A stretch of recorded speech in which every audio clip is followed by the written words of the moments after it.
So, I'm going to invite a keynote speaker up now. Just need to find my notes.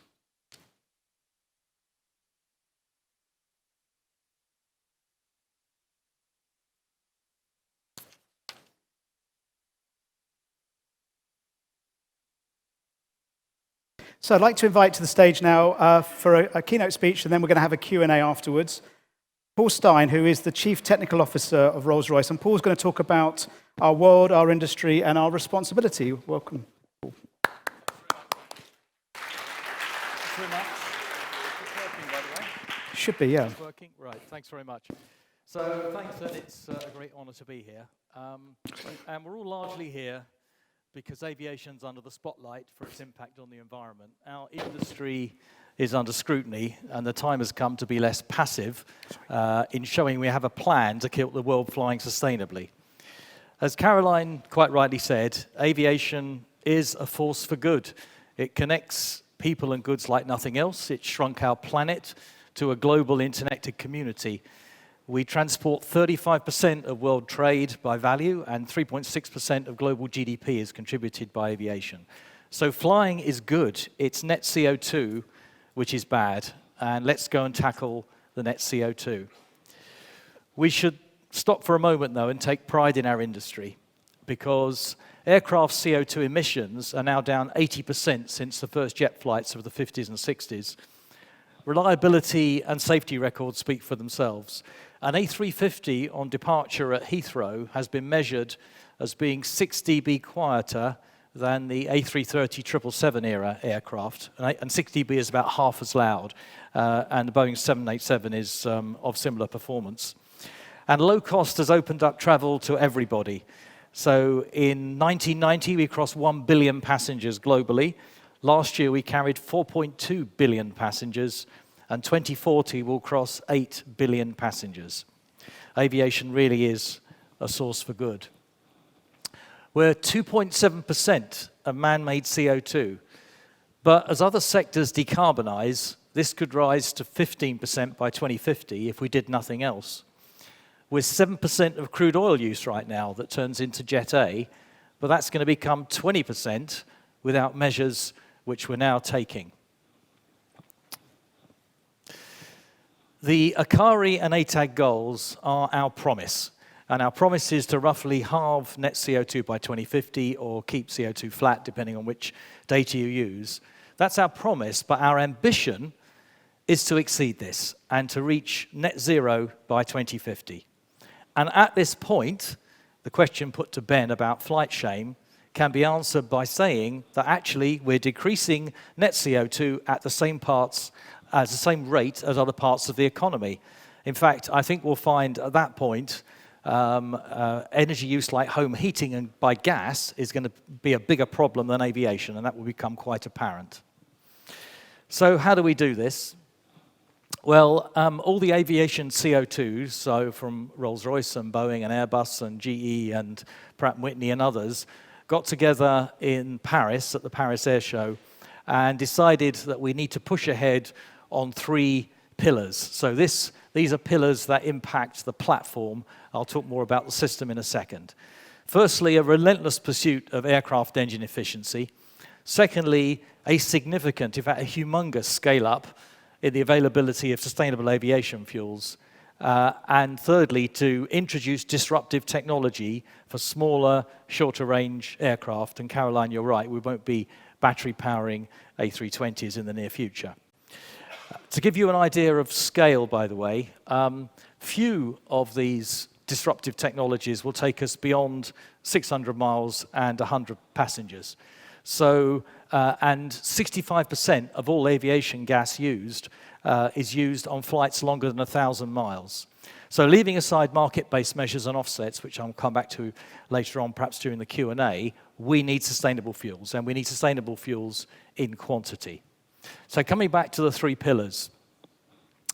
For Rolls-Royce, we've been producing products for the wide-bodied fleet for many years and have been sticking to a trajectory of roughly 0.7% per year in fuel efficiency. So that's since the Trent 700 that powers the A330 CO. At aircraft level, that 0.7% translates to about 1% fuel efficiency. This is per passenger kilometre at aircraft level. So the Trent XWB that powers the A350 is now at about 15% relative to the A330ceo. But we can't sit on our hands and we can't stop there, because helped by the EU Clean Sky programme and the UK ATI programme, we're in the middle of developing UltraFan. So UltraFan is a new ultra-high bypass engine ratio gas turbine, which we're seeing service in the latter part of this decade and ground tested this year.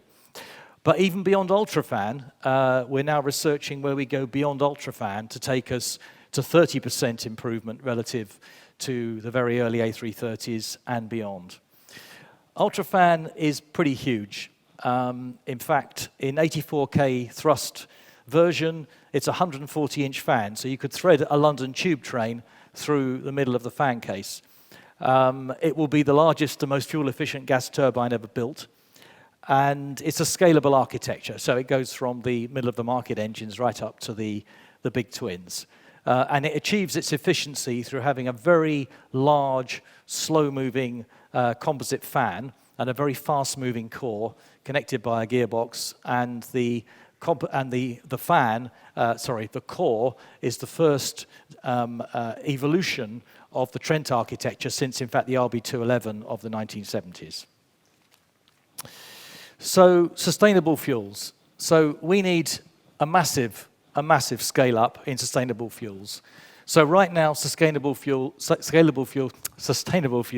0.1% of today's aviation gas, and we need to scale up to 500 megatons by 2050.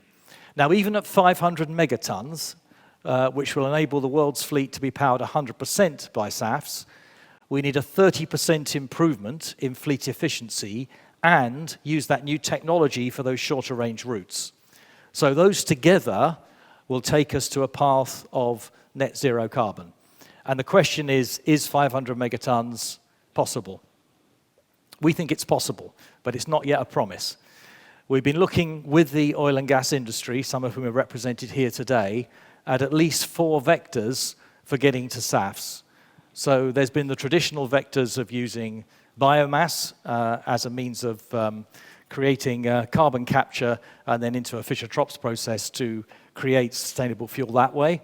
Nesta, I think, will be talking about waste-to-fuel processes, and Velocis in the UK is also developing similar technology. E-fuels take intermittent renewables, solar and wind, and turn them into sustainable fuels. And one particularly exciting breakthrough being pushed, in fact, by Rolls-Royce is to take our small modular reactor that we've developed for grid-based power and instead marry that in with a large chemistry set, really, to do direct air capture, electrolysis of water, and synthesize sustainable fuels that way. Now, currently, we're crunching through the economic analysis of all this, and clearly we need to create the economic and regulatory conditions to facilitate the scale-up of these fuels.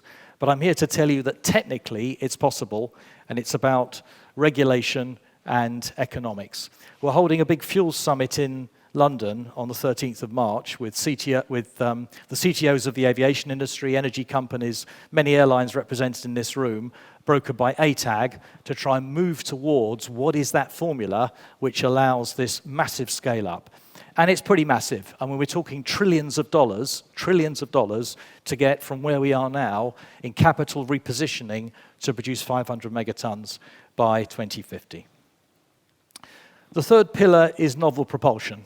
And there are many different methods, and I'm not here proposing particular approaches, hydrogen or pure battery.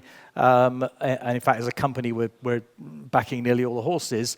But the one we're moving ahead with very quickly, again, helped by the EU and the UK Clean Sky programme, is eFan-X. So eFan-X, which is the picture on the bottom left, is a real aeroplane. It's an old BAE 146, which has had its starboard inner engine replaced with a 2 megawatt motor and propeller. Inside the fuselage is a gas turbine, normally seeing service powering a Lockheed Hercules propeller, but instead it's driving a 2.5 megawatt generator and a big battery pack. Collaboration between ourselves and Airbus. It really is breakthrough technology. No one's been making technology in this megawatt class before. We're going to be flying it next year. It's a mule to test all the technology, test the integration, and now we're exploring a whole range of different aircraft types that then get unlocked through having a hybrid propulsion pack at this power class. Mostly shorter range regional. You can trade in the technology in different ways with hybrid electric. So when the source of energy is different to where the propulsive force is on the aircraft, you can lay your aircraft out in different ways. You can have a little quiet city hopper. You can have an ultra efficient type of aircraft. You can have an aircraft that needs a very short runway. But the point is the design rules change. Very exciting. It's being called the third generation of aviation. And what I would say about this is it actually lets aviation fight back against some other transport modes, because actually we think it's a more efficient way of carrying people and goods than rail and road in many markets. So really very exciting for us in aviation. So I've mentioned the 3 pillars that contribute to the platform. There are 2 more pillars. Of course, there's the systems pillar. We've just heard about the Single Skies Over Europe program, but better air traffic management, reducing idle time at airports, and better fuel management can give us about 7 to 9%. So it's worth having. You know, you've heard the various arguments before about how we move ahead.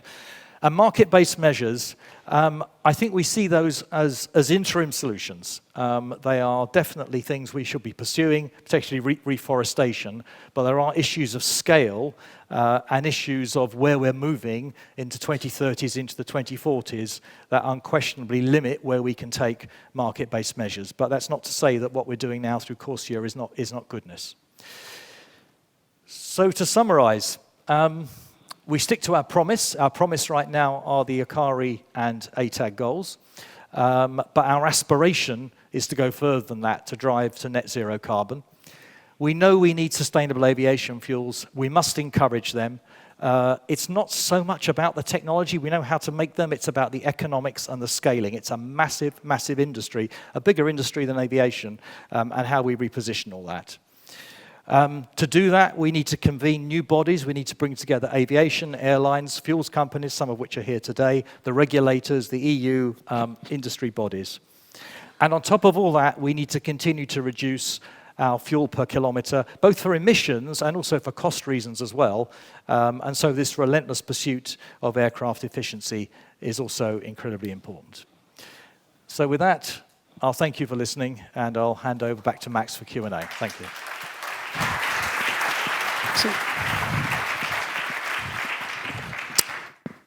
Thank you, Paul. Can we get the Slido question up? Yeah, great.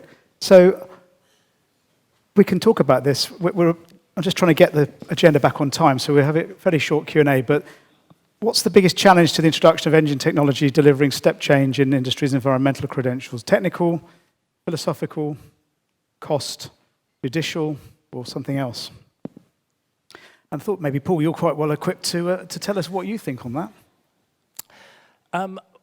Well, one of the challenges isn't on the slide. It's other. Say again? It's other. Yeah, and it's the burden of proof we have to show that the technology is reliable enough to put into service. We've seen in aviation that the expectation of dispatch reliability is now like 3 nines reliable, 5 nines reliable. And so to bring new technology to bear into aviation involves a longer journey than what we might imagine. We have to find ways of shortening that journey. We have to find ways of introducing new technology a little bit more rapidly than we have done in the past. Yeah, and you talk to an airline, and as you say, they want an airplane that turns up out of the box and starts up at 99.5 TDR, and they also want to have a long investment case for these are expensive pieces of hardware, aren't they? So when you have those conversations with airlines, do you find that they are obviously open to the concept, but less open to the the barriers. There's a risk adverseness, I guess, if that's a phrase, to bringing in new technology which could deliver the goals and gains they need, but not necessarily the reliability. Yes, I mean, I think, look, we all share the same vision. The vision is 3 pillars. The vision is decarbonising aviation, and we recognise that some degree of step change technology is required, particularly on shorter range journeys, to achieve that. At some point, we're going to have to make the jump in being able to carry passengers with hybrid electric aircraft and other technologies if they come along. And as an industry, we're just going to have to work together, the regulators, the airlines, the technology providers, the universities, the EU, to just make the conditions where that's attractive. And our peers in other industries are moving a lot faster. They can move a lot faster than us because, cars life cycle of a car is much faster than the life cycle of a Dreamliner or an A350. So we've obviously got to really address this quickly rather than just waiting for the technology to arrive. Yeah, absolutely, and we've seen the pace with which the automotive industry is swapping out piston engine vehicles for electric vehicles. So we can see it can be done, given the right economic and regulatory impetus. When do you think the first we won't hold you to this, but when do you think the first revenue flights will be operated, proper flights, with a hybrid electric regional airliner? Because I think that's where it's going to start. I would hope, perhaps it's more hope than anything else, I would hope the latter part of this decade we'd see revenue carrying hybrid electric flight. Like regular? I don't mean a one-off. You mean the aeroplane could be delivered into service? Maybe 2029. Okay, that's interesting. We've got time for one question from the floor, if there is one. Regis. Regis Dianis. Good morning. Fascinating presentation. What worries me is that all the measures, the 5 pillars you discussed, and your last answer underlines this, are really medium to long term. The industry is currently under tremendous pressure to reduce emissions. And it's doing that by talking about offsetting. In other words, you buy or you put money into new forests or new developments that offset your existing carbon emissions, as EasyJet has done, saying it'll be carbon neutral this year. My question is, can the world actually create enough offsetting schemes in time to satisfy the demand from airlines, and more particularly from their customers, to produce enough offsetting schemes to meet that pressure? It's a very good question, and thank you. I think I said during the presentation that we see offsetting as a necessary part of the short-term response to climate change, whilst we develop the measures that I've said earlier on. In the longer term, we just need to think of the scale. If we take the 500 megatons of aviation fuel per year, so currently we're using about 365 megatons globally, but 500 megatons would involve the equivalent of planting a forest twice the size of France at a time when land use is going to be under massive scrutiny for other purposes, obviously growing food and other industries. So in the long term, is it something we can cling on to? I don't think so, but is it something we ought to be doing in the short term, and is reforestation and plantation good? Yes, of course it is.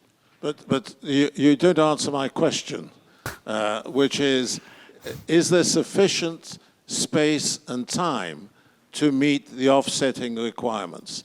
I mean, to plant a forest that actually reduces carbon emissions, it'll take 20 or 30 years before the forest is grown enough. Yeah. So what I'm saying is, for the airlines to say they're offsetting their emissions can satisfy the public for a year or two, but I think the public will see that it's a charade, really, and that there isn't enough offsetting to meet that pressure.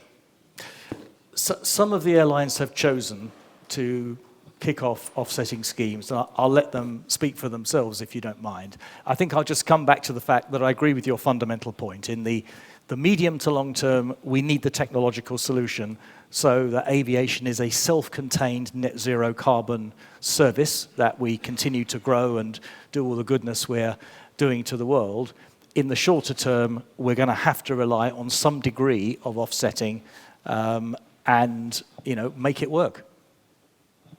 Don't worry, Regis, we'll all be flying on electric airliners within a decade, so it's going to be fine.